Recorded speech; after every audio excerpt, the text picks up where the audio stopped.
Virat Kohli century చేస్తే చాలా మంది సెలబ్రేట్ చేసుకుంటారు. అదే విరాట్ అవుట్ అయితే క్రిటిసైజ్ చేయడానికి రెడీగా ఉంటారు. అసలు ఎందుకు? విరాట్ కోహ్లీని ఇష్టపడే వాళ్ళకంటే ఇష్టపడిన వాళ్ళు ఎక్కువ మంది ఉన్నారా?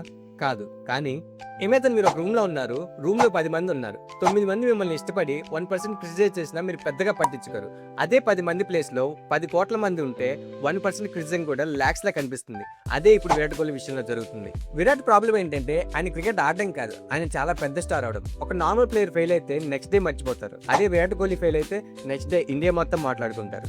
ఒక ప్లేయర్ సెంచరీ కొడితే అది న్యూస్, అదే విరాట్ కోహ్లీ సెంచరీ కొడితే హెడ్లైన్స్. ఒక ప్లేయర్ డక్అవుట్ అయితే ఎవరు పట్టించుకోరు, అదే విరాట్ కోహ్లీ డక్అవుట్ అయితే నేషనల్ డిబేట్ చేస్తారు. ఎవరు పట్టించుకున్న వాళ్ళని ఎవరు క్రిటిసైజ్ చేయరు. ఎంత ఎక్కువ ఫేమస్ అయితే అంత ఎక్కువ మంది చూపు ఉంటుంది. సక్సెస్ వచ్చిన అందరికి కనిపిస్తుంది, ఫెయిల్యూర్ వచ్చిన అందరికి కనిపిస్తుంది. అందుకే విరాట్ కోహ్లీని ఎక్కువ మంది క్రిటిసైజ్ చేస్తున్నారంటే అతను వీక్ అని కాదు, అతను ఎంత పెద్ద స్టారో చెప్పడానికి అదే ప్రూఫ్. మీరు కూడా విరాట్ కోహ్లీ ఫ్యాన్ అయితే అకౌంట్ ని సబ్స్క్రైబ్ చేసి ఫాలో చేసి కామెంట్ చేయండి.